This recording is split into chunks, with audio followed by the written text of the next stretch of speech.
All right, dear students. So we were talking about how Lord Chesterfield recommended Dr. Johnson's dictionary and praised Dr. Johnson, compared him to a Roman dictator, and exhorted people to obey him and believe what he is saying in his dictionary. Please turn to page 32. But a grammar, a dictionary, and a history of our language through its several stages were still wanting at home and importunately called for from abroad. So that was the need of the hour.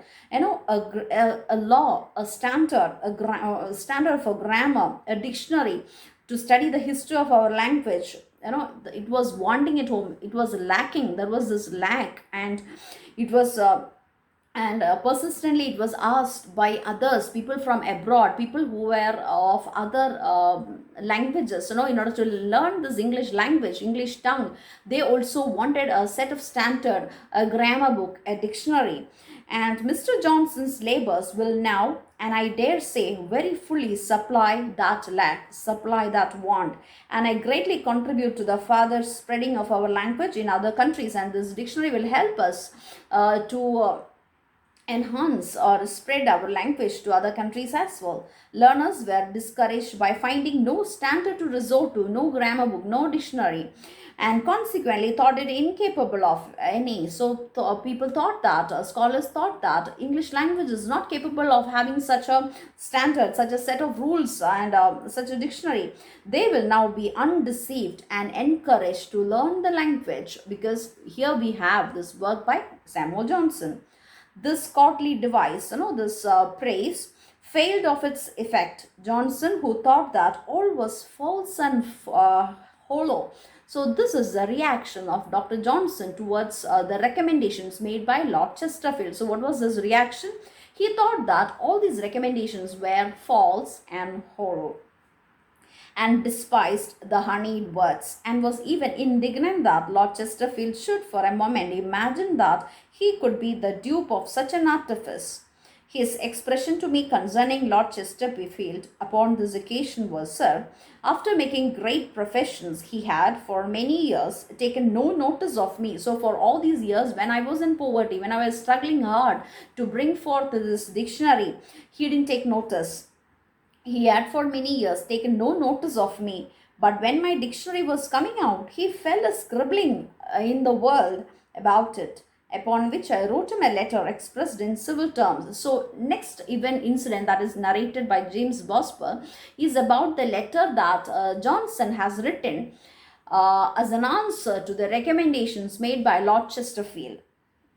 So upon which I wrote him a letter expressed in civil terms, but such as might show him that I did not mind what he said or wrote, and that I had done with him. So I'm not bothered what you are saying in the world or so. I'm not. I had done with him. I don't want to have anything with him anymore, with Chesterfield anymore.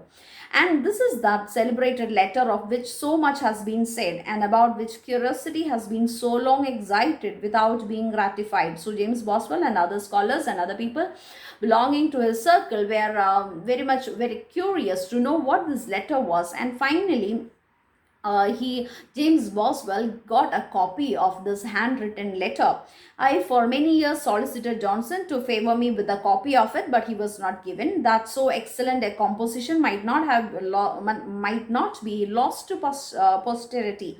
Such letters should be preserved, and James Boswell was after Dr. Johnson for this letter.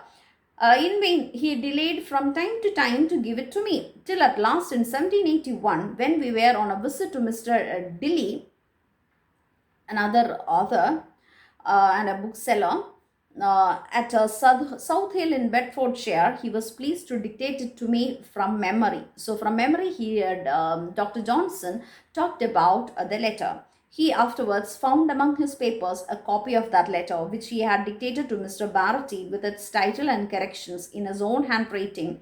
This he gave to Mr. Langton He was Johnson's another friend, adding that if it were to come into print, he wished it to be from that copy. So if this letter is going to be printed sometime later in life, this copy should be printed. By Mr. Langston's kindness, this James Boswell, I am enabled to enrich my work, this biography, with a perfect transcript of what the world has so eagerly desired to see. That is the letter. So next we find the letter that Samuel Johnson has written to Lord Chesterfield. To the Right Honourable the Earl of Chesterfield. It was written in 1755, just before his dictionary was published. My lord, I have been lately informed by the proprietor of the World that two papers in which my dictionary is recommended to the public were written by your lordship. To be so distinguished is an honor, which, being very little accustomed to favors from the great, I know not well how to receive or in what terms to acknowledge. So we find the beauty of beauty as well as the irony that is in the language of Samuel Johnson. So he says that he is aware that those recommendations were written by you because the proprietors of the World told me so. But nevertheless, I can't accept it. And he gives a reason in very beautiful language. He says that, to be so distinguished is actually an honor. To be praised by such a person is an honor. But I am not accustomed, I am not used to getting such compliments and praises in life. My work and hard work is not appreciated. So I am not used to it. I am not used to getting favors. So now I don't know how to receive such honor, such favors, or in what terms to acknowledge those favors and praises and compliments. When upon some slight encouragement I first visited your lordship, I was overpowered, like the rest of the mankind, by the enchantment of your address, and could not forbear to wish that I might boast myself the conqueror of conquerors. He is pointing to an incident. He says, somebody encouraged me, or somebody told me that, if you visit Lord Chesterfield, you will get some help, you will be encouraged, you will get some support, monetary support. So hearing that, I came to you years before with the plan of my dictionary, and I knew that I was very much overpowered like any other man, by the rest of the mankind, by the enchantment of your address. By your address, you are a man of such dignity, of power. You are in that position, you are wealthy, and I was enchanted and attracted to your address, and I hope that you will help me, and could not forbear to wish that I might boast myself. So if I have got your help, I would have boasted myself and said that I am the conqueror of all, that I might obtain that regard for which I saw the world contending. So the entire world, people, other writers are also, they are also trying to get some help, support from you. So I would be very happy and would have boasted. But what happened? That neither pride nor modesty would suffer me to continue it, but my sense of pride and modesty will not tolerate that disregard and in cold indifference that you showed to me. When I had once addressed your lordship in public, I had exhausted all art of pleasing which a retired and uncourtly scholar can possess. So there will be in ancient courts, there will be courtiers, who are scholars and courtiers who will praise the rulers. So like a retired and uncourtly scholar, who is now no long who cannot praise the ruler anymore. So likewise, I can't praise you anymore. I cannot flatter you. I cannot I cannot flatter you.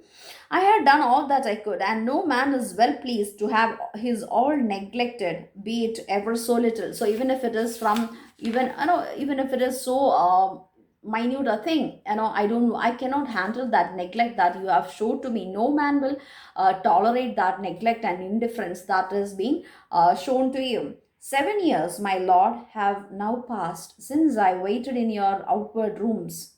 Maybe this is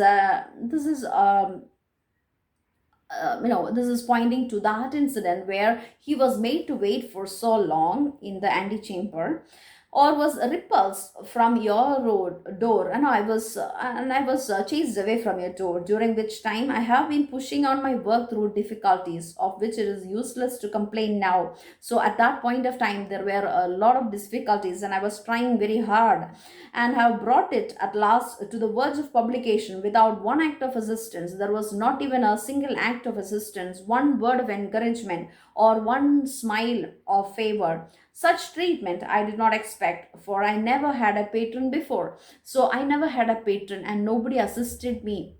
Nobody bestowed favors on me or smiled at me with favor. The shepherd in Virgil grew at last acquainted with love and found him a native of rocks. So he compares his situation to the situation of a shepherd represented by Virgil in his eclogues. So this shepherd was in love with this young lady, and his love was not reciprocated for so long. And finally, when his love was reciprocated, he became so numb and indifferent, like the rocks. He became a native of rocks. He cannot enjoy the warmth of the love that is being reciprocated after long years. So likewise, Dr. Johnson says, I was not given any help or favor or money for all these years, and finally when I am getting this compliments, I cannot, and I am indifferent to it, I am numb to it. I cannot enjoy the happiness, I cannot enjoy those compliments, like the shepherd who is now numb to the love that he is receiving, to the warmth of the love, who cannot enjoy the warmth. I am also like that, because for so long I spent my years working without any assistance, without any encouragement or favor. The shepherd in Virgil grew at last acquainted with love and found him a native of the rocks, like myself. Is not a patron, my lord, one who looks with unconcern on a man struggling for life in the water, and when he has reached ground, encumbers him with help. So now he brings in another analogy, and is saying, he says, do you think this is a patron, who is watching this man drowning? So the image is that of a man drowning, trying very hard to swim and reach the shore, and this patron, this man, is looking at that man who is drowning without giving any help, any sort of help. And finally, this drowning man managed somehow to come to the shore, to reach the shore. And as he has reached the ground, this person encumbers with so much of help, suffocates him with so much help.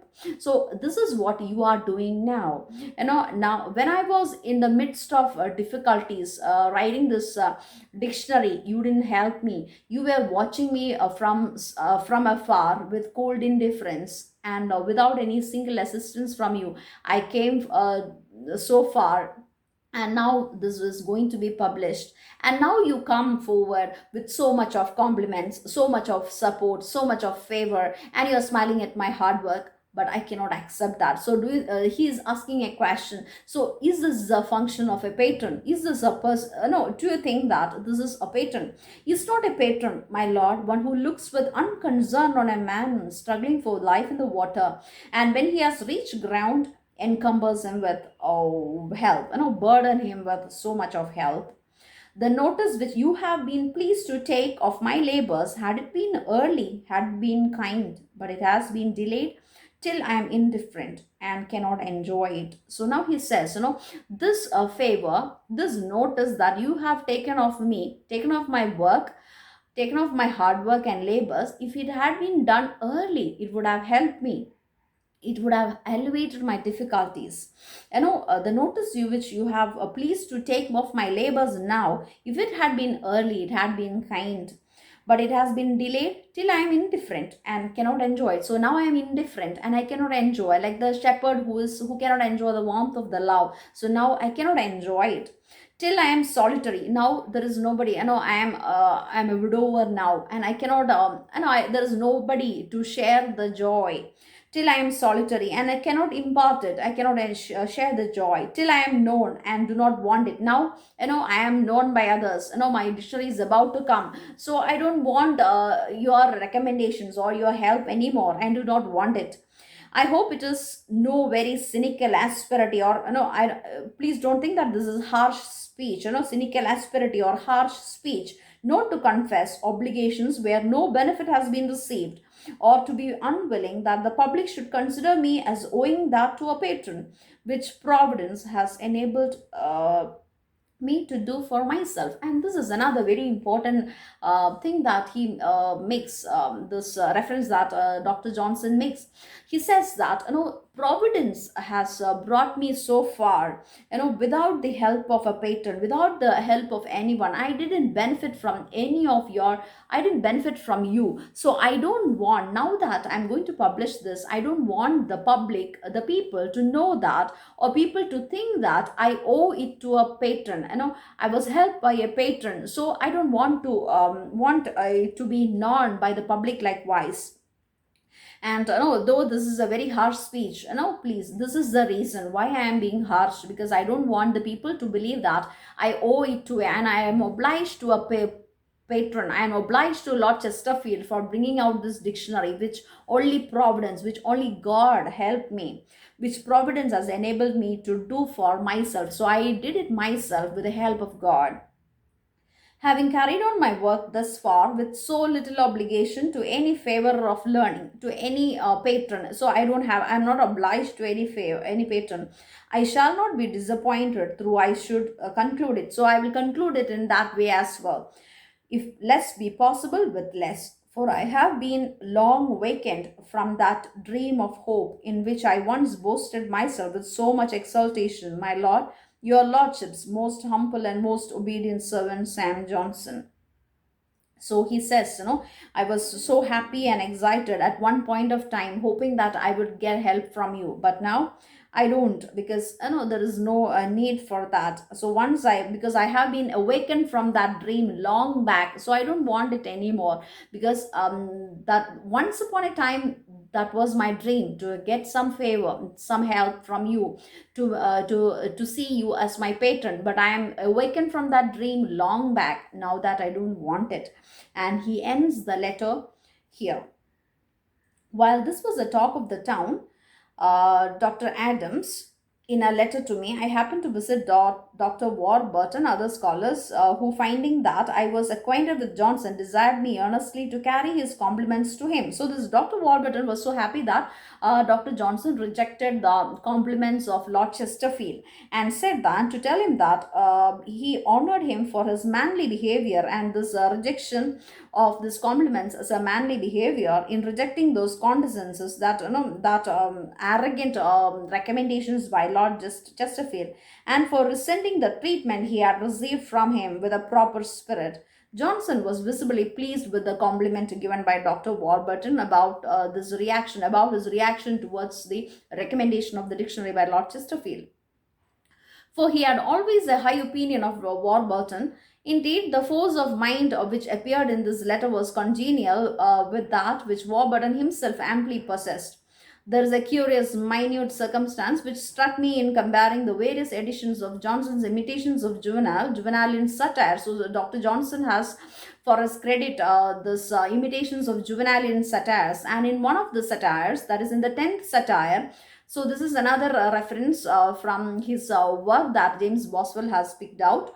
In the 10th satire, one of the couplets upon the vanity of wishes, even for literary distinction, stood thus: Yet think what ills the scholar's life assail, pride, envy, want, the garret, and the jail. So, thus in scholar's life, the difficulties this scholar faces. So, Dr. Johnson very beautifully says, that is pride, envy, lack, money, jail. But after experiencing this incident from Lord Chesterfield, Lord Chesterfield's fallacious or false patronage made him feel he dismissed the word garret from the sand group, and in all the subsequent editions, the line stands: pride, envy, want, and the patron and the jail. So that is, patron is also another difficulty, or another yes, difficulty in the life of a scholar. Johnson, having now explicitly avowed his opinion of Lord Chesterfield, did not refrain from expressing himself concerning that noble man with pointed freedom. And even after this incident, Dr. Johnson, whenever he got an opportunity to make fun of Lord Chesterfield or to counter attack him, he never lost that. And there was another incident when this particular extract is concluded with that reference made by Dr. Johnson about Lord Chesterfield's work that came out, set of advices that Lord Chesterfield gave his son came out, and Lord Chesterfield, Samuel Johnson was very much amused with it and says, "This man I had thought been a lord among wits, but I find he is only a wit among the lords." In a very beautiful, ironical words, he makes fun of Lord Chesterfield, and when his letters to his natural son were published, he observed that they teach the morals of a whore, a prostitute, and the manners of a dancing master. It's not worthwhile, because he himself is not a man of a integrity. So the advice that he is giving to his son, his natural son, is like the morals taught by a whore, and also manners of a dancing master, without any integrity of character. So this is an extract that you have to learn for your exam, but from the biography of Samuel Johnson, that is the life of Samuel Johnson by James Boswell. So please go read the extract and also go through the questions given towards the end. For example, I'll read a few questions for you. How was Johnson reportedly insulted by Lord Chesterfield? So you can talk about the incident with Colley Cibber and how he was made to wait in the antechamber for so long, and how the plan of dictionary was not accepted and was not was not supported by Lord Chesterfield. On what grounds did Lord Chesterfield recommend Johnson's dictionary? So that is about the recommendations that came in the paper, The World, on the grounds that Lord Chesterfield says, how Lord Chesterfield says this dictionary serve as a set of standards, set of rules, and like a Roman dictator or like a pope, you should obey the morals, obey the standards and rules put forward by Dr. Johnson about the language and those things. How does Johnson expose the hypocrisy of Lord Chesterfield? This is about the letter written by Lord Samuel Johnson in answer to the recommendations made by Lord Chesterfield. How without the help of patron he came so far, and how about the reference to the shepherd in the Virgil, and how now he is numb and indifferent to receiving warmth and compliments, and he is now solitary, and he no longer want any help, and it was providence who helped him to bring forth this all of himself and all those things. You can talk about that. And about the essay question, narrate the episode of Lord Chesterfield's recommendation of Johnson's dictionary and the latter's rejoinder to him. So give an introduction to Samuel Johnson and to James Boswell and his biography, and narrate the incidents in the extract about the first encounter between Lord Chesterfield and Samuel Johnson, and later the recommendations made by Lord Chesterfield, hoping that the dictionary will be dedicated to him, and then his answer, Samuel Johnson's answer in the form of the letter, and so on. So please summarize all this and make sure you write an essay based on this extract. It will come handy for your exams, and when we have another live session, you can come up with doubts. Have a good day. Thank you.